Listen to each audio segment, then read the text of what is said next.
Thank you to Penn State for hosting this wonderful event. Thank you to our sponsor, Kennametal, and the other companies that have participated. And again, thank you to the panel. What we're going to do real quick first is, you have this information in the packets in front of you, but I'm going to ask everybody just real quickly to introduce themselves and tell us where they're from. Allison? Hi, my name's Alison Alvarez. I'm originally from Jonesboro, Georgia, but I've lived in Pittsburgh for the last 15 years. I'm the CEO and co-founder of BlastPoint. We make big data for people who might be a little afraid of data through the magic of analytical models about people and places. And we're located in East Liberty inside Pittsburgh.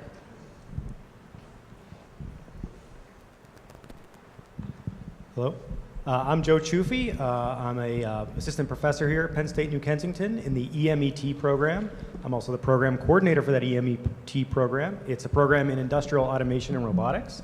I actually went to school here at Penn State New Kensington 23 years ago, and so I'm very excited to be here now and developing programs in this area. Thank you, Joe. Hi, my name is Craig Dory. I'm director of the Northern Regional Manufacturing Center for CESMII, which is the Clean Energy Smart Manufacturing Innovation Institute. It's a mouthful, and I'll get into what that is throughout the talk. But our main focus is helping small businesses with their businesses of all kinds, manufacturers of all kinds, through their journey into smart manufacturing. Thank you, Craig. Hi, I'm Sherri McCleary. I'm currently with Kennametal as the Director of Business Development for Additive Manufacturing, or 3D printing, but recently retired also from Arconic, Alcoa, with over 30 years, so a lot of experience in trying to figure out inside of larger organizations how to leverage technology. I live locally, and I've been actively involved with the Penn State New Ken, trying to figure out how we move forward on curriculum that will enable local businesses and industries as well as the students. And Illah, I guess we know you, right? Yes. And my name is Mike Holtkamp. I'm with Siemens, and I'm with what's called the digital industries business. So my focus is working with customers of all size, embrace this thing we call Industry 4.0. So that's where I'm going to start. We're also going to have a couple folks walking around with microphones. So we want this to be interactive. We want to get your questions, your ideas, but I'm going to kind of kick it off with, we've used this term Industry 4.0 quite a bit, and maybe to some folks that has an immediate meaning. I think I know exactly what that is. Maybe some other folks, they're not so sure. So I'm going to kind of go around the panel real quick and just a very brief summary of the way that we interpret Industry 4.0, or that meaning. And I'm going to start with Illah, since you kind of launched into that a little bit in your opening comments. Sure, I'll be brief about it, but if you Google Fourth Industrial Revolution, that's somewhat synonymous with Industry 4.0. The idea is, after the digital age, the computer age, what we've got now is a collision of the digital and physical ages. We have Internet of Things devices, we have data analytics, machine learning, artificial intelligence, and all of those are changing the relationship we have to each other and to the machines around us, both the physical machines and the ethereal machines like cloud computing systems. So Industry 4.0 is one in which standard manufacturing, standard production of goods is being superseded by the idea that you can use digital technologies to change the whole dynamics and calculus of manufacturing. And 3D printing is actually a very good example of that.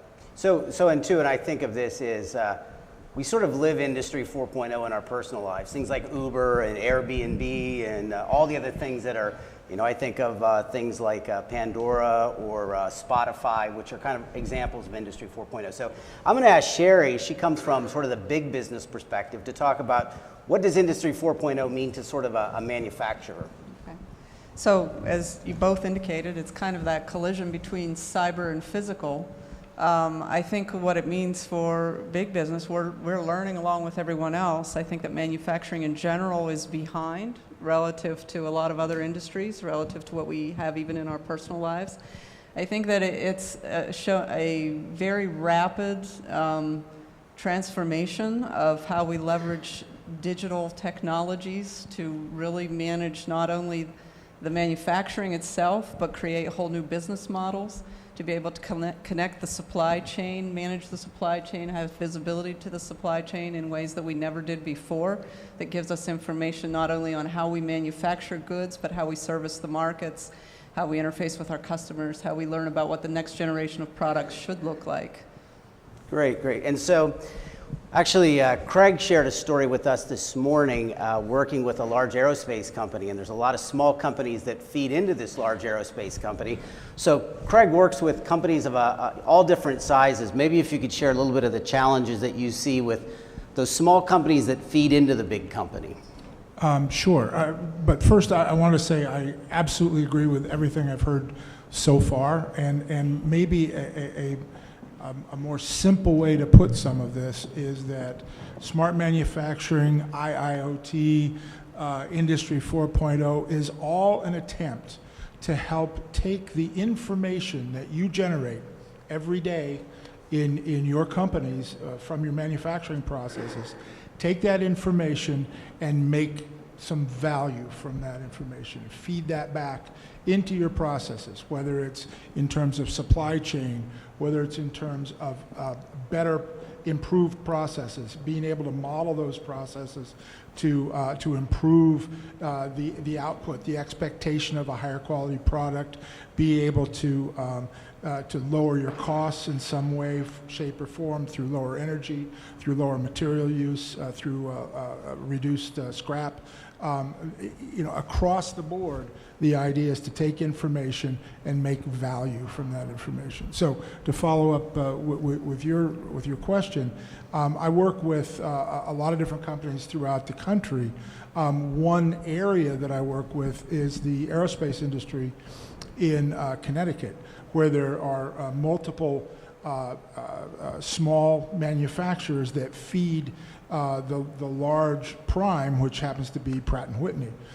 So the challenge that all of these companies have is to be able to make sure that anytime Pratt & Whitney changes a requirement for one of the parts that these companies manufacture, that is appropriately fed through the process, that there are the plans are appropriately changed. If it's a very small change, to make sure that they know where that delineation point is met.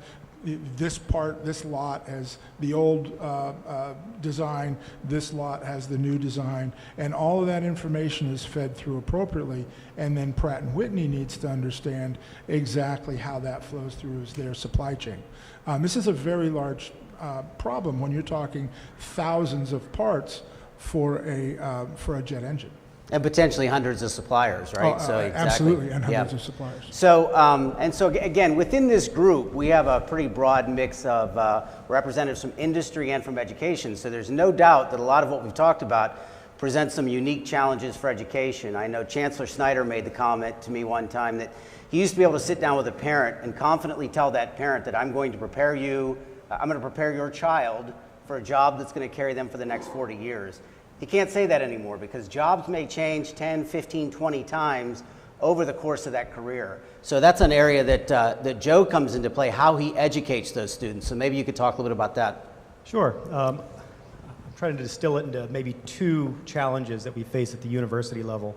The first is a normal challenge that occurs all the time. It's as the tools we use as engineers or even business or other fields get more complicated, we still have to cover the bases and get them there. I need to teach my students electrical, I need to teach them mechanical skills, but then, I teach them a programming language. Well, now it's, I have 6 programming languages. Now I need to teach them how to use a data analytics platform. It just evolves, and whether it's buying new equipment all the time or trying to cram all those skills in 4 years, that is a normal challenge that we face. The second challenge, which is actually very interesting to me, is when you have a toolkit that Industry 4.0 brings together of various different skills and tools, whether it's artificial intelligence or data mining or visualization of data or the edge of robotics. There is no prescriptive answer to a student of how to use that in their company, just like all the companies here deal with.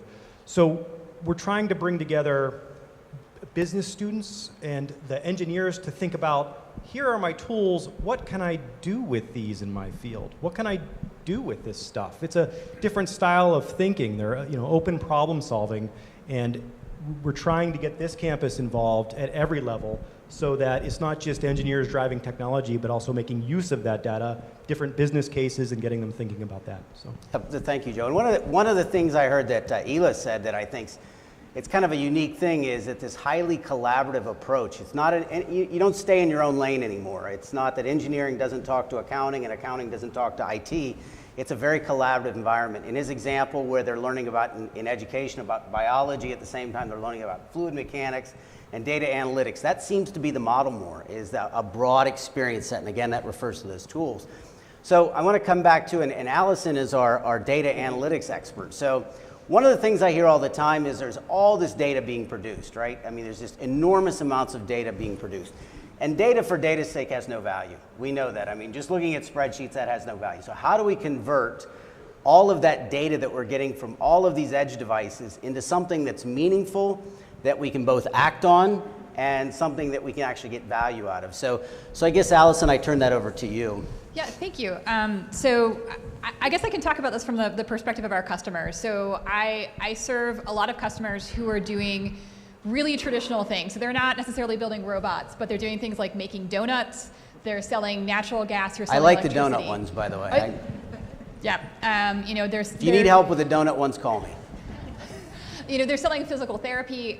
We serve U.S. cities that are trying to sell themselves for economic development. I want to talk to the small business owners out there, especially in the audience, and say there are so many resources out there for you guys. And I feel like a lot of people, they don't even know where to start. And I think that's the real challenge, is like, I don't know what's relevant to me. I don't want to change my business fundamentally, but I need to maybe decrease my customer risk, or make sure that I'm talking to my customers in the right way, that I'm staying on top of the latest technology. And I think there's so many opportunities out there that even a decade ago weren't there. And I think the first one I'll mention, I know I own a business that does data analytics, but if you want to do something on your own, there is a ton of business data that's from our very own U.S. Census Bureau.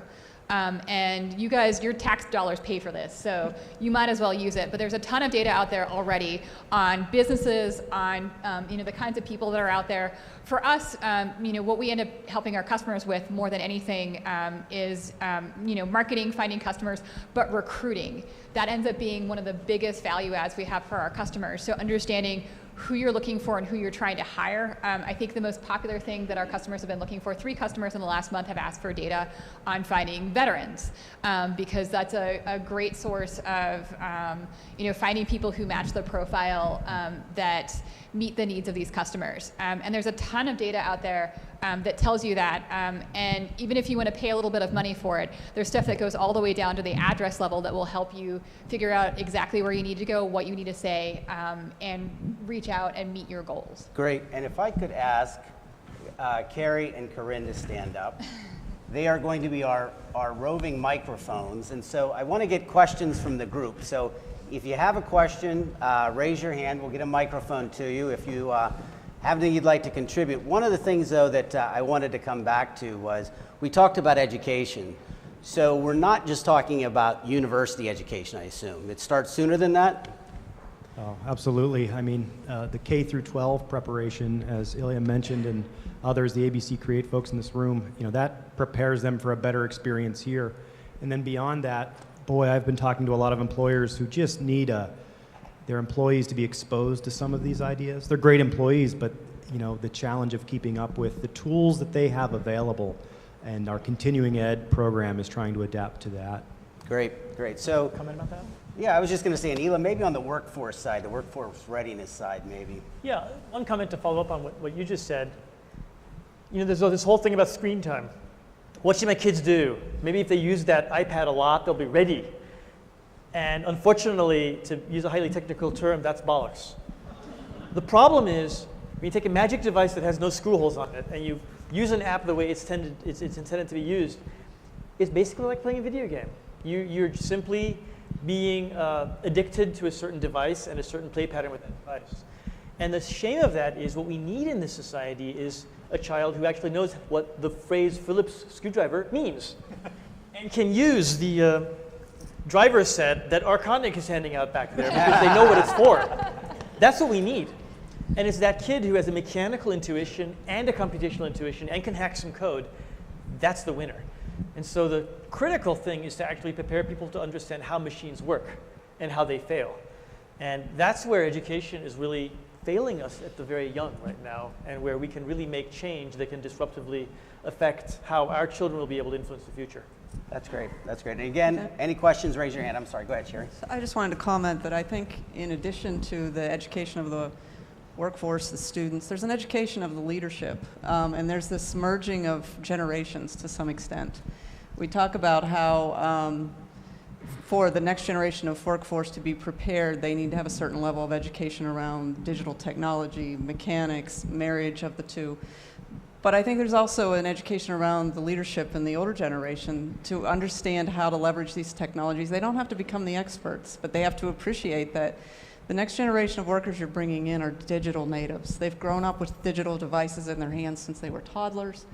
They use it in everything they do throughout their day, from their social life to their entertainment.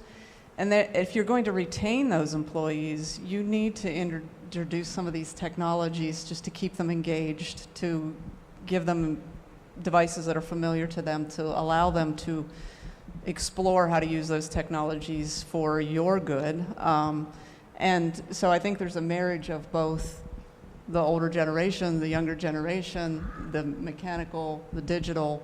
How do you start to marry that all together so that you can retain good workers once you have them? Yeah, so, and I'm going to come around to Craig in 1 second on the culture side, but if I could just tell a real quick story. My daughter's dishwasher died, and so she called me and said, could you put in a new dishwasher, Dad? And being a good dad, I rushed over and had all the right tools, the wrenches and so forth, and I go to put it in, and it's kind of, and I'll use a Pittsburgh term here, it's kind of jabberwonky there. It's kind of crooked, so I packed all my tools, but a level. So my daughter, again, she's in her 20s, she thinks there's an app for everything, and of course, by God, if there's not an app for a level. So I go to my phone, I download the app for the level, and who, by the way, offers that app, but Stanley.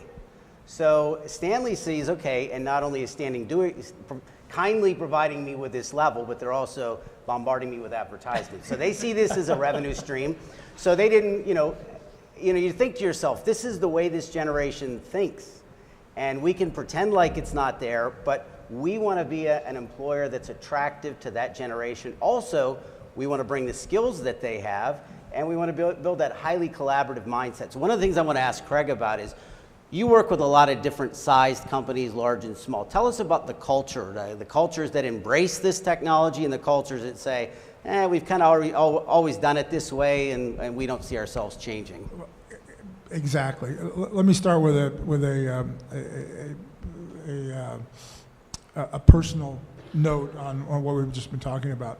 I'm old enough that, and I don't think anybody else is that old in this room. I'm old enough to remember tinkering when I was a kid, taking apart a radio, trying to get it back together without having any parts left over. And that's changed, and that's changed in a very real way over the past number of years. But it's starting to reemerge a little bit. Do you all know about YouTube, I'm sure? Watch YouTube, and tinkering has evolved into do-it-yourselfering.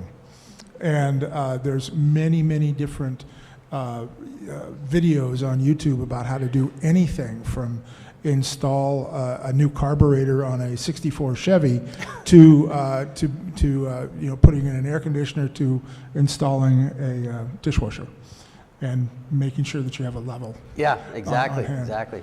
So following on with that, the companies that we work with are often on a different trajectory sometimes, and a different place on their path to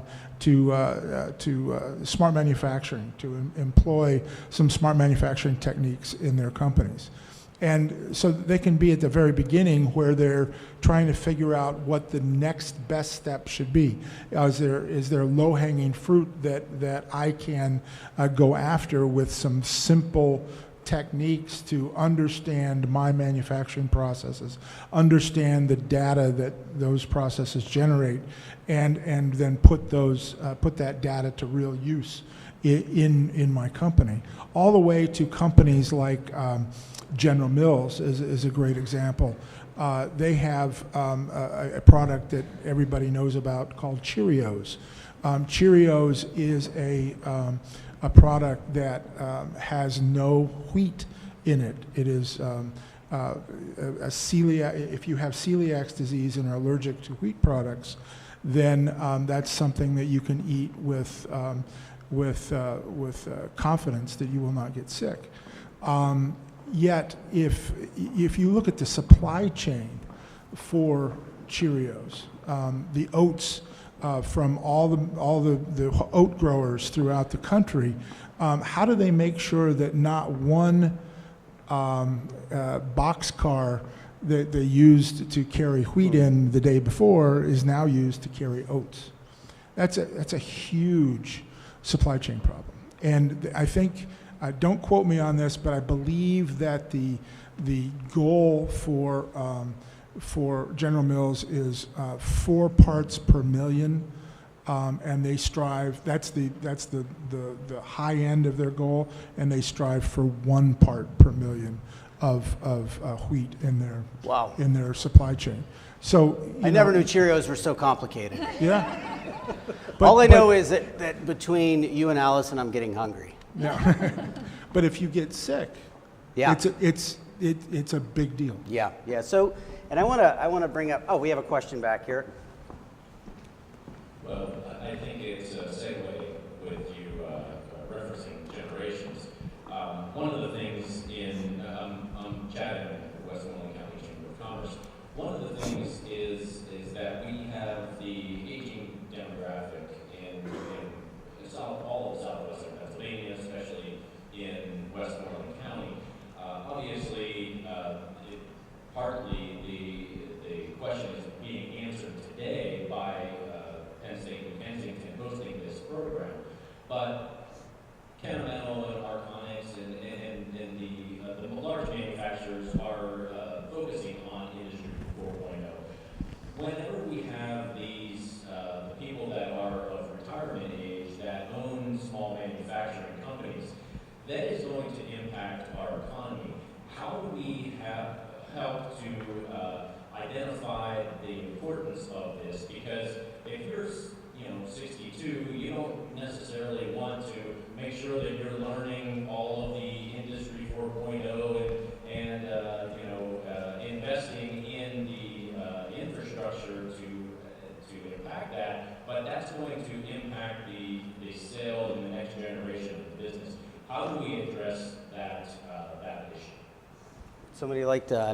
Let me just comment one thing and I want to kind of tie something that Craig said together with something that you said, and then I'll open it up to the panel. But really what I'm doing is I'm giving them time to think about an answer, just so you know. No, but one of the things that when we go into a business, one of the challenges that we have in businesses, both small businesses and large businesses, they couldn't document their process today on paper. It's just work. It works. It does its thing. We make Cheerios or donuts or what. So they don't understand the process on paper. So one of the things we ask them to do is really understand their process, right? Really understand what those pain points are. Really understand what data is available today. Because there's data available today in just about everywhere we go. So we ask them to understand that. So if I was in a position, and I kind of look at 3 groups. There's this emerging talent pool that's coming out of universities and high schools. There's the people that are leaving the workforce, right? And then there's a giant group that's in between. And a lot of those folks need to be redeployed. And that's not an easy thing. It's creating new skill sets out of people that might know an industry. I might know aluminum making because I came from Arconic, but I don't know the data side. So in a lot of this, it's a lot more collaborative environment where I connect with an IT person, with somebody who has domain experience. And again, traditionally, this hasn't happened before. So specifically to your question, so what do you say to somebody that's leaving the workforce? Do I invest? What do I do? What do I map out? And we call this an evolution, not a revolution. We're not saying that you cease to exist today if you don't invest tomorrow. It's a process. So I guess anybody want to tackle that one? you want to use. Illah? 3 quick answers. One is executive education. One of the things we need is a robust program for executives who are already in industry for a while, I'm not going to call them aging, to actually learn enough fluency in upcoming technologies to be able to make intelligent business decisions going forward. Hand in hand with that, you need them to have wing people. And what I mean by that is we need business organization, business units of universities to create externships for their students. So that what you can do as an executive who is nearing retirement is to be able to have an extern from the local business school who comes and works with you, creates visioning for you, and hopefully gains some of your company culture so they can become part of the leadership team going forward for you. And the third part of that that's not to be forgotten is that demographic point that you're making is very important. We have an aging demographic here. We also have huge insurance companies here, and they pay for that aging process and for the cost of healthcare for that group.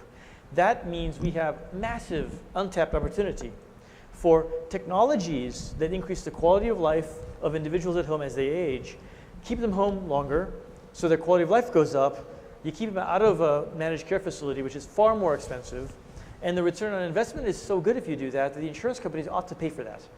So for some very clever business folks, these digital robotic technologies can actually change the game for aging quality of life in Pittsburgh. So Go ahead, I'm sorry. Sherri. I wanted to just comment on that. I think that that's the reason we're here today. We don't have a good answer to that question, and I don't know that there is a good answer to that question. But we do know that we need to start bringing together community leaders, educators, industry leaders, business leaders, to figure out what some of those solutions are. It can't be done in silos. The university needs to understand and speak the language of business and industry and understand their real pain points and how they can be preparing the next generation to make a difference in the workforce. And the industry and business leaders need to understand that there's a very different level and type of education happening, that students are coming out with a different level of expectations that they're going to have to meet if they're going to stay relevant with the next generation. So today is all about starting that conversation and how do we stay relevant as a community, stay competitive globally, and it starts with trying to figure out how we come together to find solutions that will start to address these problems. I don't think any of us have the answers right now, but that's part of why we're here. So one thing I will say, so I take it from your question, you're thinking about a specific person, maybe. Maybe.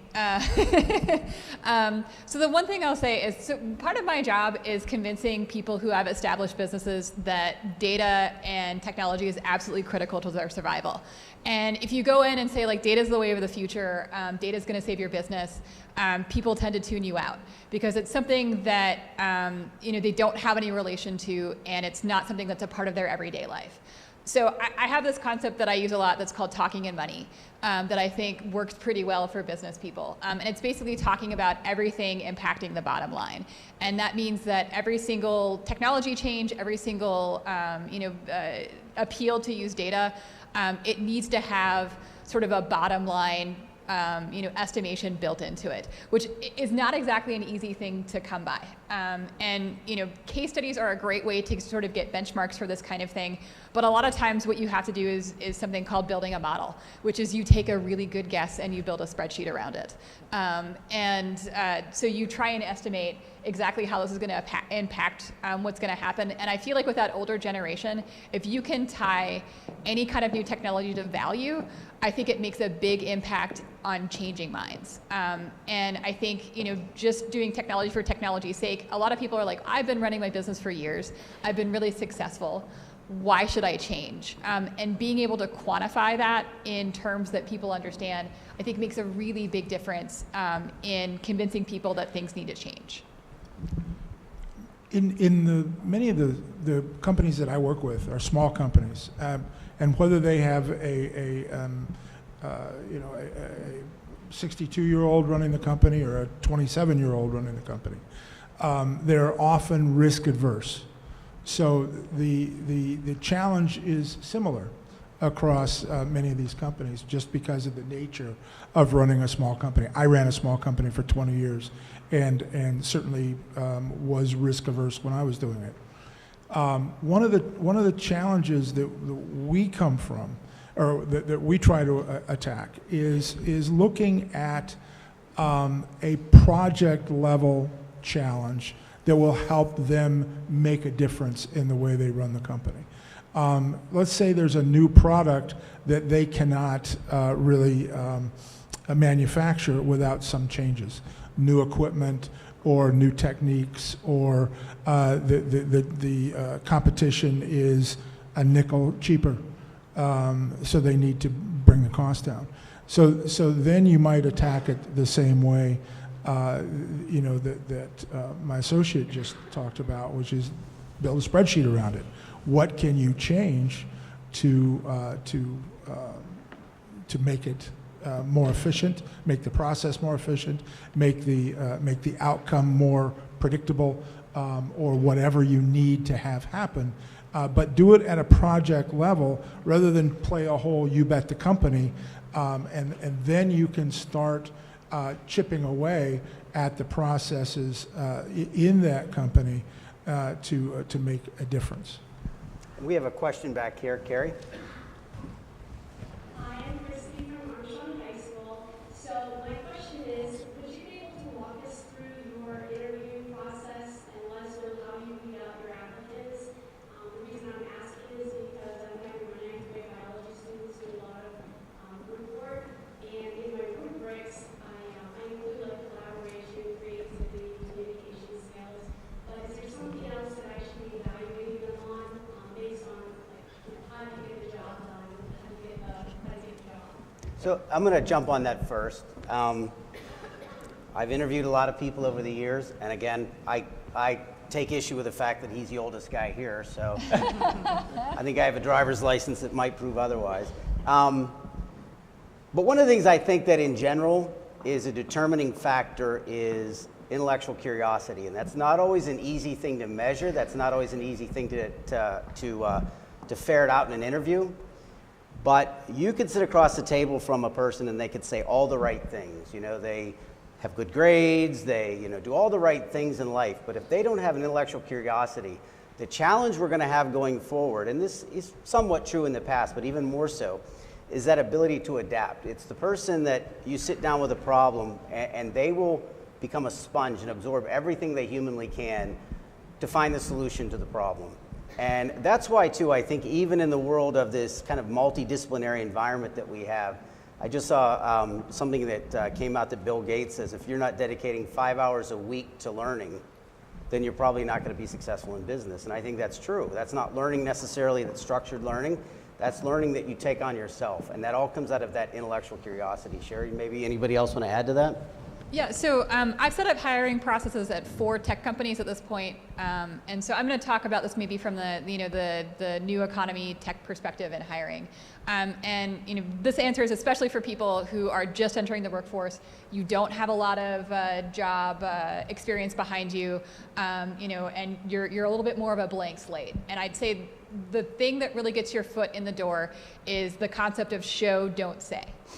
So if you've done a project or you've done, you know, a little bit of work at home, it doesn't matter if it's necessarily for tech or it's just showing that you were able to solve a problem, you know, and demonstrating problem-solving skills. If you're able to, you know, basically have something that you can bring with you, a little portfolio that explains that you know how to do something already and you can prove it and you can show in an organized way, that's something that will definitely set you apart from all of your peers. That's very good. Because a lot of people talk about like, oh, I know how to do this stuff. You know, I will have no problem. I'm a fast learner. I hear that a lot. But show me that you're a fast learner. You know, show me something that you built. You know, it can be any kind of project. You know, and especially if it's something that you can bring with you, say to a job fair or an interview, and you can, you know, open it up and say, hey, this is a thing that I did. I did it myself, or if I did it with a team, here's the part that I did. I think that's really the thing that I found that really helps people stand out from a crowd, because when you go to these recruiting fairs and you talk to hundreds of people, and the people who really stand out are just the ones who have that level of preparedness and are able to demonstrate and not just say that they're able to do The something. show me state thing. Could we have the questioner stand back up for a minute? Who asked that question? I just want to say, what grade do you teach? So this year I have 9th through 12th grade. You have, without question, the most difficult job on the face of the planet. There is nothing harder than teaching like 9th, 10th graders, because I know I've had 9th and 10th graders, and I know parenting them is darn near impossible, so teaching has to be even worse. So thank you. What a great question.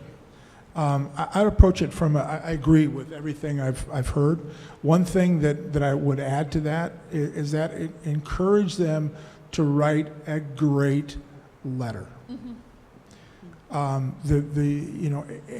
Almost everybody can write a great resume if they've had some experience. There's lots of formats out there on the internet and whatnot. But a great letter is something that comes from the heart, from within, can exemplify this idea of show me, can exemplify the idea of intellectual curiosity, and can help the employer understand how you feel that you can add value to their company. And I think that's something that if you can help your students learn how to do, is write that great letter. Short, it's got to be short. It can't be 6 pages, less than a page, but have it actually say something, and with the focus being on how can I, the job applicant, add value to your company, because I've done some research about your company. I know what you need, and I know what I can do to help you take it to the next step. Did you want to add to And this? I'll just add very quickly, these are all great words of advice, but never underestimate the power of a firm handshake and eye contact. Very good advice, very good advice. So a lot of what we've talked about here too, that brings up a very good point. So we've talked a lot about how industry or business sort of thinks of all these things. We've talked a lot about how challenges that industry might face in this thing we call Industry 4.0. And one of the things Sherri had mentioned, that she's strong in additive manufacturing, and we've seen how additive now has gotten to the point where I can customize a pair of sneakers and print sneakers that fit only me. Or for example, my mother, who had 3 knees, and if you do the math, that's kind of, one was under warranty. So the first 2 knees she had were, we picked from the catalog and find one close. The 3rd knee she had actually was printed to fit her anatomy. So if you think about it, this customization and flexibility, and again, we've kind of all sort of come to expect this now. I mean, we want something that only I have. I don't want to see Joe walking down the street with the same thing that I have. So this high level of customization, and that's one of the big drivers in Industry 4.0. So we have another question back here, Carrie. Well, question I have is, I think that when you talk about the concepts of Industry 4.0, there are inherently a lot of skeptics about what this means and how you get there. To speak to the broader audience, what are some things that everybody can take back to their bosses or peers to help foster and support a lot of these concepts that you're actively living? Thank you, and I'm gonna just kind of frame that up a little bit. So a couple things that I heard, and I'm gonna ask the group to add to this, but a couple things that I heard was, I think as Alison said, like think about pilots or projects, and I think Craig kind of hinted at that. So in other words, we're not gonna just take the business and flip it on its ear, right? We've been successful at what we do. So let's pilot a case or two, let's build a business case around that, and look for payback in that pilot. So that's always a good place to start. One of the things we hear often is fail quickly and fail cheaply. So don't have this fear of failure. A lot of businesses have kind of like gotten into this notion that if we make a mistake, that's the end of the business. So one of the things that we try to encourage within Siemens is that we encourage that you fail. If you're going to fail, failure is okay. Just do it very quickly and try to do it as inexpensively as you can, because those failures ultimately lead to some incredible results. I just heard the other day that Amazon made more money in the last quarter than they made in the previous 14 years. So also accept that this is a journey. So accept that this is going to be something, it's going to take a long period of time until you fully gain all the benefits, but you should start seeing benefits in these pilots fairly quickly. So anybody else want to add to that? So I think there's a lot of technologies that are inexpensive, becoming more and more inexpensive. You don't have to go out and necessarily invest in a new piece of very expensive capital. You can start to overlay on top of existing capital new sensing technology. Sensors are becoming very inexpensive and very easily to implement. They can communicate wirelessly to devices. The power of data, as we've been talking about, you're probably already within your businesses generating tons of data that you are not using and you don't know how to use. It's a matter of figuring out how to contextualize that, how to use that, how to use analytics and software to allow you to figure out trends, to find patterns. Any piece of modern machinery, our own bodies, we're wearing sensors.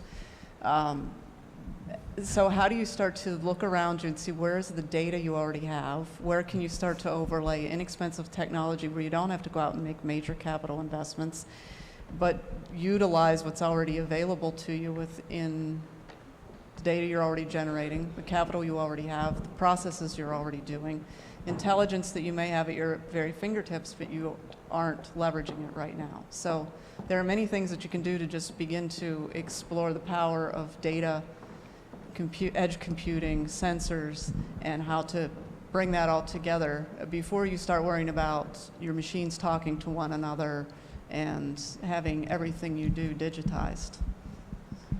The way I like to characterize this is in terms of skills. In your packets today, there's a piece of paper that has World Economic Forum skills on it. It has old skills or declining skills and skills that are now becoming more robust and more important. That's a nice sheet. Excuse me. Coughing is an old skill. That's a nice sheet to give you a sense of some of the trends we have in new skills. And one interesting challenge you can think about, and data visualization is indeed one of those new skills, is look at those new skills. Think about which ones you can start to create a culture of learning around in your organization. And so that you can create that sense of experimentation with those new skills in mind. Those are really nice indicators for you. I think we have another question. Corinne? So there's a lot of talk about big data, and to an extent I feel like we're still kind of in the wild west of big data. Very true, very true. Like big data feels like the internet of the 90s right now, where it's kind of like anything goes. So my question is, as a K-12 educator thinking about what types of data fluency skill sets is industry looking for out of, I think from a kindergarten perspective, right? From a kindergartner, what types of skill sets we try to cultivate, look at. And then my larger question of the Wild West of data is how do we look at that as an education standpoint? How do we do that so that we don't make data dehumanizing or weaponized, or how do we build a culture of ethics around that in a public ed scope? Because it feels as if it could be a slippery slope or not. Yeah, so there's two really big questions there. The first big question is, so how do we make this relevant at that very early education? Because there is, I think your term is right on. It's wild, wild west. In fact, I would say in Industry 4.0, it's the wild, wild west. We're just now have all of this flourish of capacity and data, and as Sherri said, the price point has dropped so low now. Data's cheap.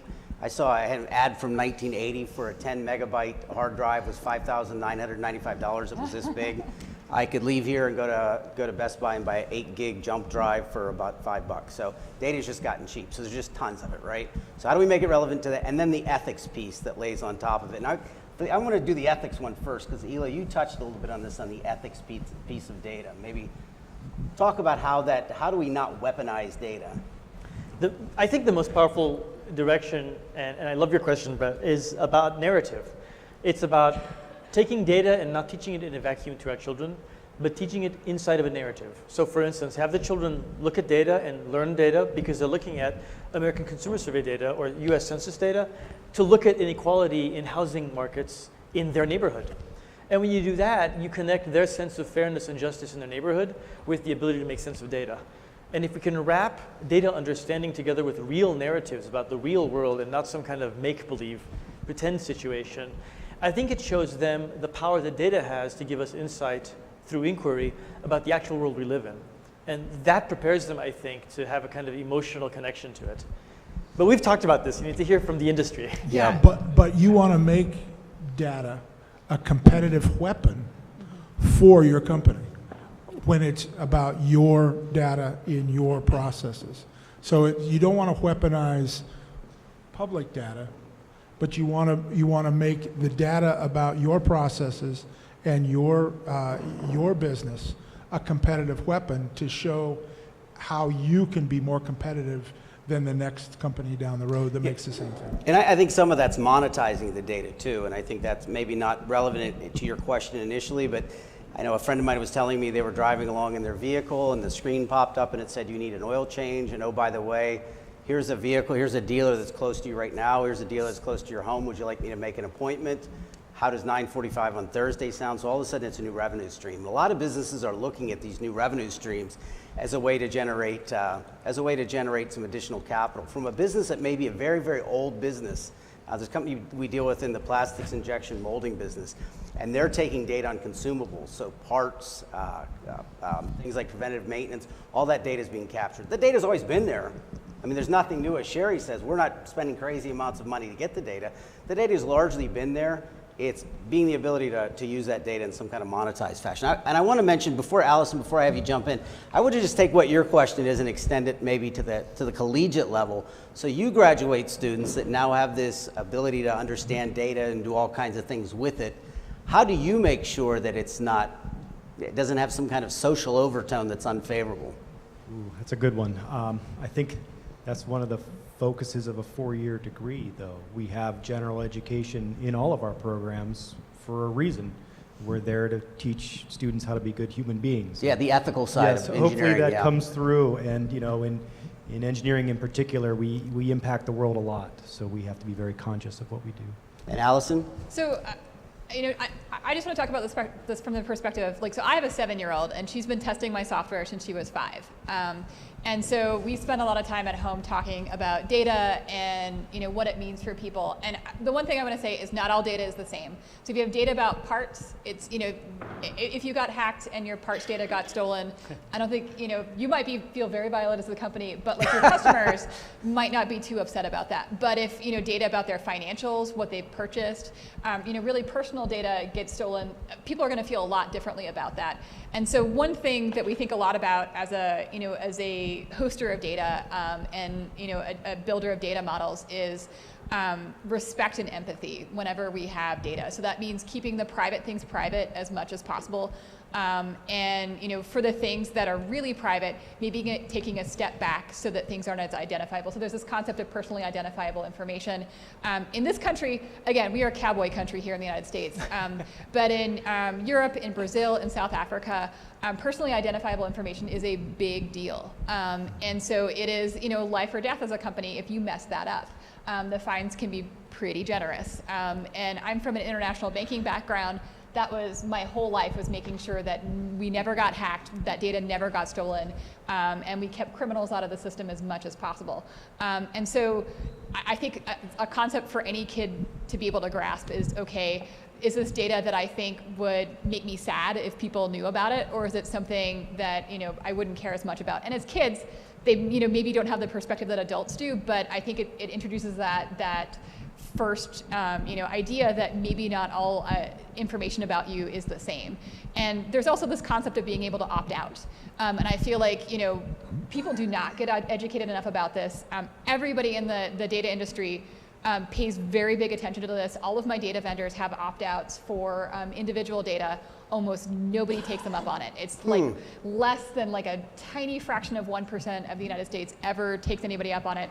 And we don't have something easy like the do not call list that shuts everybody out. But nobody knows about this, and I feel like it's something that we should maybe bring up with our kids. We have time for, I think, one more question. I think Carrie has a question for us. Hi, could you give us some specific recommendations for faculty who is not in the engineering, not engineering faculty, to start changing the way we do things in class to train our students when they graduate? So non-engineering, right? Non-engineering. That's a great question, because I tell you, even though we talk about all this engineering stuff, I could tell you, healthcare is, I think Illah said, being heavily driven by a lot of these new data models and so forth. We even see it in places like, banking and insurance. Almost every, let's say, industry is being heavily impacted by the use of data. So I guess the question is, and I'm going to maybe turn this back to you again, Joe, and to Alison, but so the question is, if I'm not an engineering student, and this is not front and center, I don't sit and look at PLC programs all day, and I'm not a computer nerd that wears a pocket protector and a calculator on my way. Well, okay, you left it at home today, so. What advice would you give somebody in a situation like that? I think, at least here on campus and from our talking around this community in the past year, we identify, and I think Sherri mentioned earlier, sort of an executive toolkit where you explain to folks what tools are available so that they can work with their engineers. So beyond the collaborative culture that we try to create here, training folks to recognize these as tools and have them think about what they can do for their company. Not that they know how to use them. A few of the engineers even do at this point, but they're getting there. But having those... Think about the desired outcomes rather than getting... Yeah. This is a new tool that you might have. How could this possibly influence your business? I have no idea how it'll influence your business, but I know they're out there and I can try to explain to you what they are and move forward. So I have to confess, so I have a computer science degree, but I also have a literature degree, and I went to art school. I feel everybody here. And honestly, I use that literature degree and I use that art degree far more often than you would think. And I think a lot of it's that, even in my computer science degree, we weren't taught to know specific languages. We were taught to be architects. Because we knew that the industry would change, more languages would come up. I learned Ada, which is a language from the 80s. I learned Pascal, I learned BASIC. Fortran. Yeah, exactly. So these are languages that are not exactly used a lot anymore. So what we were taught instead were problem-solving skills. And it's basically identifying what the goal is and working backwards. And I feel like that is universal because there are all these skills, everyone's going to have to learn. There are all these platforms, and you know what? In 5 years, there will be completely different platforms. Yeah. But problem solving won't change. Exactly. Problem solving, with our customers, we give them these data catalogs, and they're like, ooh, look at all the stuff that we could possibly have. But it's like you might just be throwing your money into a hole if you don't have a goal in mind with whatever you're purchasing. There are all these skills, there are all these platforms out there, and it's really fun to geek out about them. But they're almost useless from a business standpoint if they don't serve the greater goal in your business. Excellent. So I think that is going to wrap up our panel. Did you want to say something else? One way that we work with companies is that very end, to that very end, is when we work with a company, we look at the skills that the humans have. You might have a person that has an extraordinary talent of turning the knobs and flipping the switches for different qualities of input stock, for instance. One of the questions then is, can you emulate that skill somehow with automation, with data, contextualized data, data analytics, and then control? Excellent. So I think that's going to wrap up our moderated panel portion. So again, I just thank you so much for your attention. Again, I've never felt as dumb as I do right now, surrounded by these very smart people. So if you don't mind, let's give them a round of applause for sure.